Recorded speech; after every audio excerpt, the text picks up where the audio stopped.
بسم اللہ الرحمن الرحیم.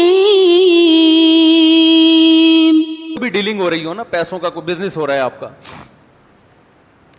بزنس ہو رہا ہے, گاڑیوں کا کاروبار ہو رہا ہے, یار وہ یہ گاڑی مجھے جو ہے نا 20 سال کی قسطوں پہ چاہیے. یار 20 سال کا کیا پتہ زندہ رہیں یا نہیں رہیں.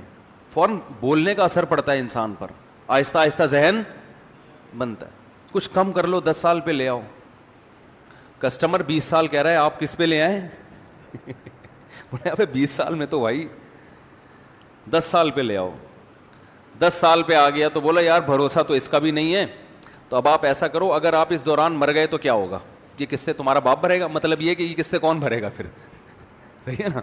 یہ تو میں یہاں تمیز سے بات کر رہا ہوں, آپ نے باپ ہی کا حوالہ دینا ہے, ورنہ وہ مانے گا نہیں.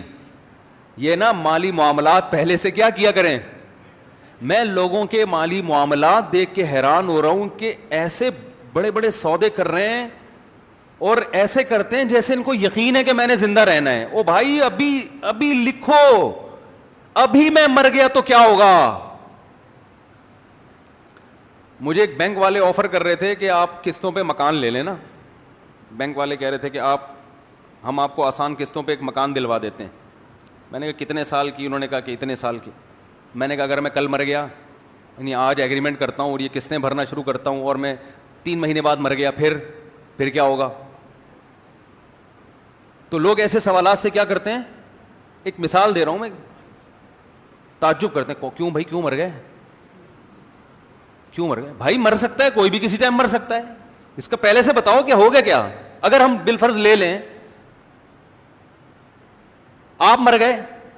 ایک صاحب نے مجھے کہا, کسی بڑے محکمے میں تھے, کہ ایک پالیسی ہے یہ خرید لو, میں یہاں بیٹھا ہوں, میں ہوں جب تک آپ بے فکر رہیں. میں نے کہا آپ جب تک ہیں, اس کا مطلب اگر آپ کا انا للہ ہو گیا تو پھر مجھے تعجب سے دیکھتے ہیں. بھائی ہم کسی ایسے کام میں اپنے آپ کو نہیں ڈال سکتے جس میں میری موت یا آپ کی موت کی صورت میں پیچیدگیاں کھڑی ہو جائیں. نہیں آ رہی بات بھائی. ایسی ڈیلنگ ہو کہ آج آپ مر گئے تو کیا ہوگا, مجھے پہلے اس کا جواب چاہیے. آج میں مر گیا تو یہ پیسے ریکور کیسے ہوں گے, مجھے اس کا جواب چاہیے. کوئی بھی کسی بھی ٹائم مر سکتا ہے. دنیا میں ہر کام کی گارنٹی لی جا سکتی ہے بھائی, موت کی کوئی گارنٹی نہیں لے سکتی. ایسے مرتے, اور اتنے واقعات اپنی آنکھوں سے دیکھ لیے ہیں پھر بھی یقین کر کے بیٹھے ہوئے ہیں. کرایہ دار کو جب گھر لے کر آؤ نا, تو اسے پہلے بتا دو میں مر گیا نا, تو یہ ہمارا ایگریمنٹ کیا ہے, ختم. پھر میرے بچے آپ کو چاہیں نکالیں, آپ کو چاہیں رکھیں, پہلے بتا دو. ہر چیز میں موت کو ڈاکومنٹ میں لازمی لے کر آؤ. ہر ڈاکومنٹ میں مرنے کا تذکرہ لازمی ہونا چاہیے, جو کہ ہمارے نہیں ہوتا. پھر اتنی پیچیدگیاں. وراثت کی ایک تقسیم ہو رہی تھی, میرے پاس کیس آیا, انہوں نے کہا کہ یہ جو بڑا بھائی ہے مشترک مکان ہے, اوپر والے پورشن پہ گھر بنائے گا. تو میں نے کہا مجھے ایک بات بتاؤ, یہ گھر بنایا رہنے کے لیے اور مر گیا, بات آ رہی ہے سمجھ میں؟ پھر کیا ہوگا؟ مسئلہ شریعت کا یہ, پوری بات بتاتا ہوں پھر سمجھ میں آئے گی. شریعت کا مسئلہ یہ کہ آپ جب کسی کی زمین پر اپنے لیے گھر بناتے ہیں, زمین ابا کی تھی, پلاٹ ابا کا, بیٹے نے کہا کہ ابا میں گھر بنا رہا ہوں, ابا نے کہا میرا پلاٹ ہے اس پہ بنا لے, تو پلیٹ ابا کی ہے, اس میں بریانی بولو نا آپ کی ہے. تو جس کی پلیٹ ہوتی ہے اس کو ہر وقت اختیار ہوتا ہے کہ اپنی پلیٹ کو خالی کرنے کا حکم دے دے کہ بھائی میری پلیٹ مجھے واپس کرو, اس میں نے قورمہ ڈالنا ہے. ایسا ہی ہے نا.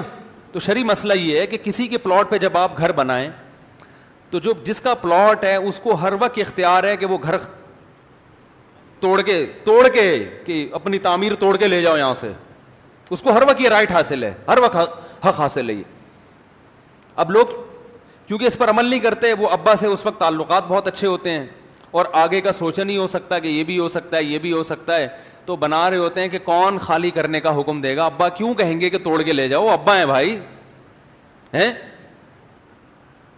تو مجھے کہنے لگے کہ بھائی کیوں توڑنے کا حکم دیں گے. میں نے کہا یار کچھ بھی ہو گیا, میں نے کہا فرض کرو آپ کا انا للہ ہو گیا, ابا کو آپ سے محبت ہے, ضروری نہیں کہ آپ کی بیوی کو بھی اپنی بیٹیوں کی طرح سمجھتے ہو, بہو کو بھی. آپ کے لیے بڑا دل ہے, بہو کے لیے اتنا بڑا دل نہیں ہے. اور ابا نے کہہ دیا بہو سے نکلو یہاں سے اپنا, یعنی اگر آپ مر گئے تو کیا ہوگا؟ تو پھر یہی سوال ہوتا ہے, بھائی میں بھی جوان, میں کیوں مروں؟ تو میں حیران ہوتا ہوں کہ آپ اپنے وارثوں کو ایک ایسی آگ میں دھکیل رہے ہو, لڑائی جھگڑوں کی, کہ وہ اتنی بڑی آگ میں آپ ان کو داخل کر رہے ہو کہ وہ آپس میں ہمیشہ کیا کرتے رہے, پھر لڑتے رہے آپس میں. اسلام میں بہت زیادہ معاملات کی صفائی کا حکم ہے, بہت زیادہ, تھوڑا نہیں. قرآن کی سب سے لمبی آیت جو نازل ہوئی ہے وہ سودوں کو لکھنے کے بارے میں, کہ جو سودا ہو, مالی لین دین ہو, ریٹن میں ہونا چاہیے, زبانی نہیں ہونا چاہیے. کیونکہ لڑائی کہاں سے شروع ہوتی ہے؟ پیسوں, جہاں پیسہ آئے گا وہاں بھڈے بازی شروع. تو تیار ہی نہیں ہوتے, پھر وہ اس کے اوپر ایک اور اسٹوری کسی نے بنا دی, پھر اس کے اوپر ایک اور اسٹوری کسی نے بنا دی. ابا نے کہا, ابا کے چانس نہیں تھے ابھی دنیا سے جانے کے, ابا انا للہ ہو گیا. ابا اب انا للہ ہو گیا کہ نیچے والا پلاٹ کیا ہو گیا, سب کا مشترک. ایک بھائی کا میٹر گھوم گیا کہ میرا نیچے والے پلاٹ میں سے حصہ نکالو. واڑے واہ بھائی نیچے پلاٹ تو مشترک ہو گیا نا. اب ایک بھائی کا میٹر گھوم گیا کہ یہ تو ابا کا پلاٹ تھا, اب ابا نہیں ہے تو ان کا پلاٹ بھی اب ان کا نہیں ہے, تو نیچے پلاٹ میں میرا بھی حصہ ہے, خالی کر کے دو. کر لیں وہ کچھ؟ بولتے کیوں نہیں بھائی. پھر علماء کوشش کرتے ہیں کوئی سلو کا راستہ اختیار کریں, کچھ تم پیسے اتنے لے لو, یہ حق چھوڑ دو وغیرہ وغیرہ, لیکن وہ سلو یقینی تو نہیں ہوتی, کہ ضروری تو نہیں وہ سلو پہ آمادہ ہو بھی جائے. بڑے مسائل کھڑے ہوتے ہیں. یہ سارے مسائل اس لیے کھڑے ہوتے ہیں کہ جتنے, ابا کو بھی یہ پروگرام نہیں تھا کہ میں دنیا سے جاؤں گا فی الحال, ان کا خیال تھا 99.99 سال کے بعد شاید اس بارے میں ہم سوچیں گے کہ دنیا سے جانا ہے, شاید ہم سوچیں گے اس بارے میں. یعنی عمل سے یہ ظاہر کر رہے ہو. ویسے آپ پوچھیں تو بھائی کہیں گے موت کا کیا بھروسہ, ارے جب بھروسہ نہیں ہے تو ایسا کام کیوں کر رہے ہو بھائی. ویسے کہہ رہے ہیں موت کا کیا بھروسہ, جب بھروسہ نہیں ہے تو پھر یہ کچھ کیوں کر رہے ہیں. ایک صاحب نے اپنے 2 بیٹوں کو کمرشل پلاٹ لے کے دیا,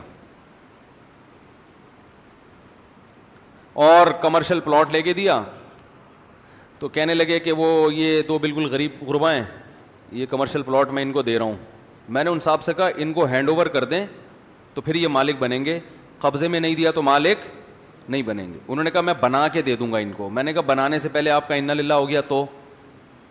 ان کو انا للہ نہیں کہا, ان کا میں نے کہا آپ کا وصال شریف ہو گیا. اگر آپ کا انتقال شریف ہو گیا بنانے سے پہلے تو شریعت میں حکم یہ ہے کہ جب تک ہینڈ اوور نہ کیا جائے ملکیت ٹرانسفر نہیں ہوتی. کاغذات میں لکھنے سے یاد رکھو ملکیت ٹرانسفر نہیں ہوتی.